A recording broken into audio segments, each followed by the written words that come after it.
Salut à tous, c'est FC Campnia, j'espère que vous allez bien. On se retrouve pour le débrief du match entre le FC Barcelone qui affrontait Villarreal au stade de Villarreal. Victoire 5 buts à 1 pour le FC Barcelone qui a désormais 4 points d'écart face au Real de Madrid.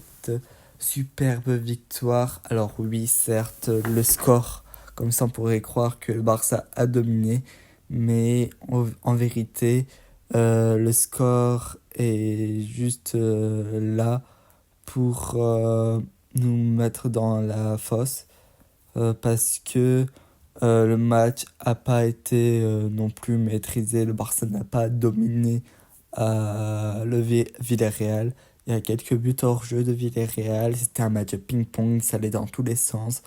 Le Barça ou Villarreal, une des deux pouvait gagner dans tous les cas, que ce soit le Barça ou Villarreal, c'est le Barça qui gagne avec, certes, je vais pas dire la manière, mais avec le score qui fait qu'on peut croire que Barça a dominé ce match, mais pas du tout. Euh, Villarreal avait les armes pour gagner ce match, malheureusement, ils ont lâché lors du 3-1. Et voilà. Mais sinon, Villarreal a vraiment bien joué. C'était un beau match, un superbe match. Les deux équipes ont super bien joué. Alors, il y a eu quelques pertes de balles, etc. Mais le Barça, dans la globalité, a bien joué et s'est rattrapé face à la défaite face à Monaco. Voilà, le Barça prouve que voilà, la défaite face à Monaco était qu'une erreur de parcours et que le Barça est encore présent et que voilà. Je vais parler tout de suite de la blessure de Ter Stegen. Alors oui, j'étais premier à dire que voilà, c'est un peu compliqué. Ter Stegen, il fait beaucoup d'erreurs, etc. Je l'avoue, j'en avais un peu marre de Ter Stegen. Mais ce soir, il a fait un très bon match. Il évite le 2-2 vers la fin de la première mi-temps. Il y a une occasion de Villarreal. Il évite le 2-2. Il fait un arrêt formidable. Juste après, il se blesse. Malheureusement pour lui, je pense que c'est fin de saison. Je suis quand même triste parce que voilà, j'aime pas voir les blessures quand c'est au Barça, surtout que voilà, on l'a vu qu'il avait l'air d'avoir très très mal. Tout de suite, les joueurs, ils ont demandé les secours pour qu'ils viennent, les soigneurs pour qu'ils viennent parce que ça, c'était très très grave. Alors je sais pas qu'est-ce qu'il a, mais à mon avis, c'est fin de saison. Il a hurlé dès qu'il est retombé. Il a hurlé, il a dû avoir très très très, très mal. Alors bon rétablissement à lui. Je sais pas, j'espère que ça va aller. Je pense que ouais, c'est très très grave et c'est fin de saison. Et tous les gens qui sont contents de sa blessure, que ce soit les fans du Barça, je vous comprends pas. Surtout que le Barça là va devoir jouer avec Iñaki Peña qui est pas mieux. Voilà, c'est l'an dernière et on l'a vu que là c'était un gardien très moyen avec beaucoup de défauts. Ça va être compliqué. Ter Stegen est quand même mieux. Bon, voilà, on verra bien. Peut-être Iñaki Peña va me faire taire et va faire une saison incroyable. Mais j'ai quand même un doute concernant ce gardien. Surtout qu'il se prend 2 buts hors jeu. Voilà. Bon. Ensuite, je vais parler de Lewandowski. Lewandowski qui a fait un top match, qui marque un doublé. Certes, il loupe son penalty. Bon, euh, c'est vrai que ça aurait pu relancer Villarreal parce que juste après Villarreal, ils mettent le 3-2. Mais le 2, ouais. Bon, bref. Ils mettent le. Ouais. Non, il me dit le 3-2, mais bon. Bon, en fait, Villarreal, ils mettent un but qui aurait pu relancer le match. Au final, ça va être hors jeu. Et tant mieux que le but est hors jeu de Villarreal parce que sinon je pense que ça aurait relancé le match. Surtout que voilà, Villarreal c'est une très bonne équipe pour ça et on l'a vu la saison dernière. Voilà, Lewandowski a été bon, buteur. il marque un doublé, il reprend la tête au classement pour le Pichichi. Il est en confiance, il a fait un très bon match même. Il n'a pas trop allé chercher les ballons trop loin. Il est resté dans sa surface, dans sa zone d'attaque. Et il était très bon, même dans les déviations, tout ça. Très bon ce soir. Enfin, hier, Lewandowski. Voilà, ça fait du bien. Il y avait raté ces deux dernières rencontres. Là, Lewandowski a fait un excellent match et je pense qu'il va continuer, j'en suis sûr. Mais maintenant, Lewandowski, on t'attend pour les matchs de Ligue des Champions, ça serait cool. Les matchs de Ligue 1, on sait que tu les gères, mais maintenant, en Ligue des Champions, faudrait que tu sois un peu plus présent. Ensuite, je vais parler de Rafinha. Rafinha aussi a fait un très très bon match. Après son match raté face au Monaco, il a réussi à remonter la pente. Il a été percutant, il a été très bon. Il marque aussi un doublé Rafinha ce soir. Ce soir. Il marque aussi un doublé hier. Euh, Rafinha, voilà, c'était pas le meilleur match cette saison, mais il a été très bon, il est efficace. Franchement, rien à dire. Même en 10, il a été vraiment excellent. Franchement, non, Rafinha, ça fait du bien de le voir à ce niveau-là. Je suis très content. Je savais qu'il pouvait être un très bon niveau. Et je suis très content parce qu'il le confirme. Et franchement, là, ça fait du bien d'avoir euh, un Rafinha dans cette forme. Il va aider le Barça cette saison. J'en suis presque sûr. Il a 5 buts au total. C'est vraiment très bien. Et là, je vais m'attarder évidemment sur le génie, Lamine Yamal. C'est énorme. Alors oui, il y a eu quelques pertes de balles, etc. Mais son match, encore une fois, est une réussite. Il a 17 ans et c'est pas normal, encore une fois, je vais me répéter. Mais c'est du pur génie. C'est dommage, il n'a pas marqué. Je pense qu'il y avait de la place pour marquer un but face à Villarreal. Mais bon, voilà, il a été très bon, très disponible, très tranchant. Ses dribbles sont toujours impactants, etc. Le, la passe qu'il met pour Rafinha, pour le doublé de Rafinha, euh, le, l'extérieur du pied est magnifique. C'est l'intelligence de jeu est juste incroyable. Il est vraiment trop fort ce gamin. Et franchement, à l'heure actuelle, je sais pas, il y a combien de joueurs aussi forts que lui. Il est vraiment très très bon. Franchement, je suis très content qu'il joue pour le Barça. Il a fait un superbe match. Il provoque le penalty.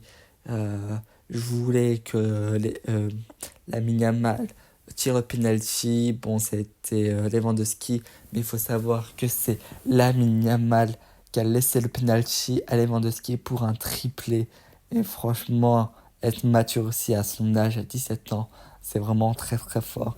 Franchement, on se répète et on a l'impression que c'est normal, mais c'est pas normal d'être aussi fort à son âge, surtout que vers la fin du match, il s'est pris plein de coups des défenseurs de Villarreal. Ça prouve à quel point il est fort, etc.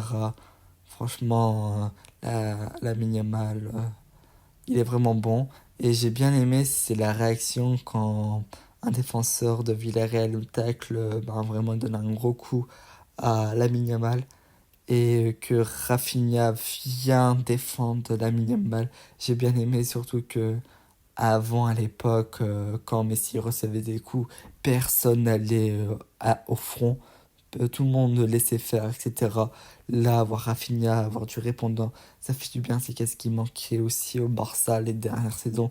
Là, franchement, il est fait pour être capitaine. Rafinha, j'ai rien à dire.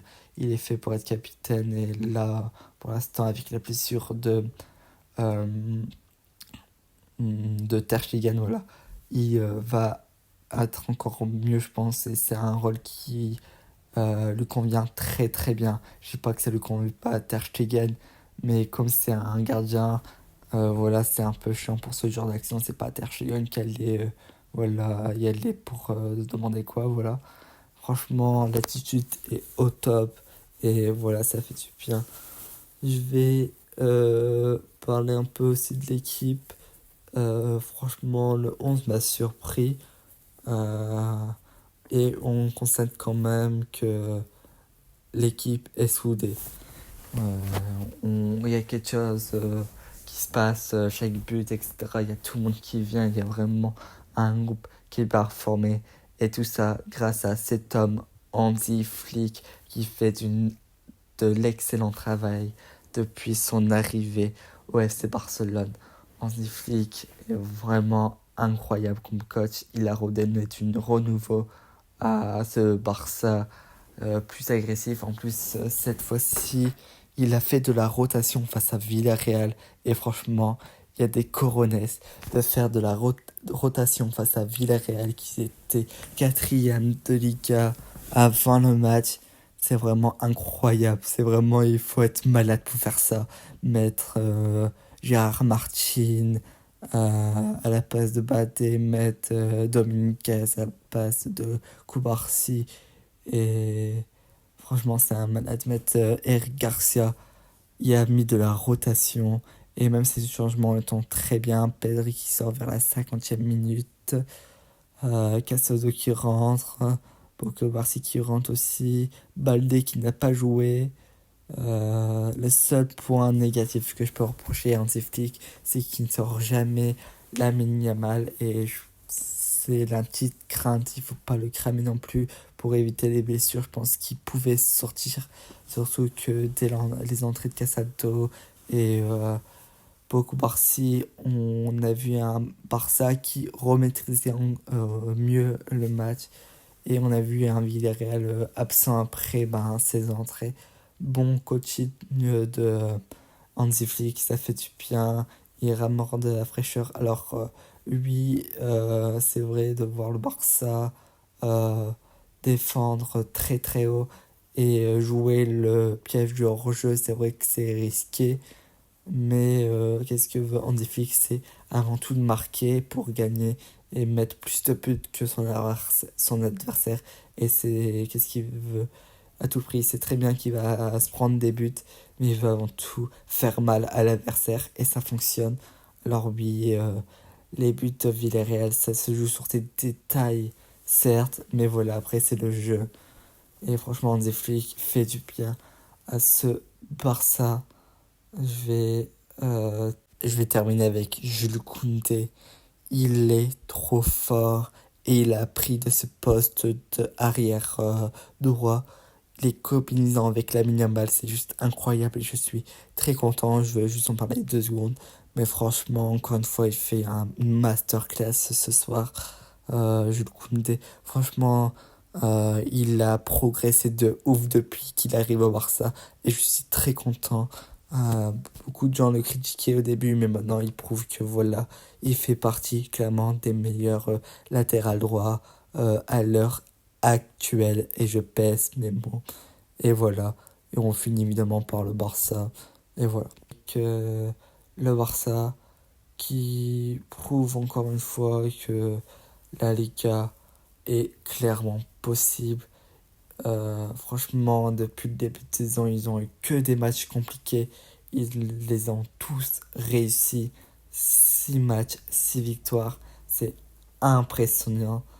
En plus que, voilà, là, le Barça a eu de la rotation et tout. Franchement, le Barça fait quand même plaisir, même si la défaite, évidemment, face à Monaco, qui est un peu en travers. Tu te dis, franchement, comment c'est possible que ce Barça-là a pu faire un match catastrophique face à Monaco, certes à 10 contre 11 depuis les 10 minutes, c'était très compliqué, et voilà. Mais franchement, ce Barça fait plaisir, ce Barça est fort, et franchement, tout est aux anges, et je suis très content. Je suis pressé de voir la suite, et par contre, on va faire de toute façon, attention à la Ligue des Champions, hein, on va prendre analyser. Hein. Là, il y en a marre hein, que quand les gars ils sont forts et en Ligue des Champions, c'est pas la même équipe. Hein. Là, le Barça, ils vont, j'espère, nous montrer que même en Ligue des Champions, ils ont du répondant et que voilà, c'était qu'une erreur de parcours. dans l'ensemble, le match était très beau. Je suis satisfait. On est premier. Quasiment tout est bien. Le seul problème, c'est les blessures. Il y a vraiment beaucoup de joueurs blessés qui peuvent être titulaires. On pense à du coup Terchigen, De Jong, Gavi, euh, Christensen. Tout ça, c'est des joueurs blessés. C'est dommage. Mais le Barça arrive bien à dès qu'il y aura les retours de blessés. Ça va être encore incroyable. Merci d'avoir suivi ce débrief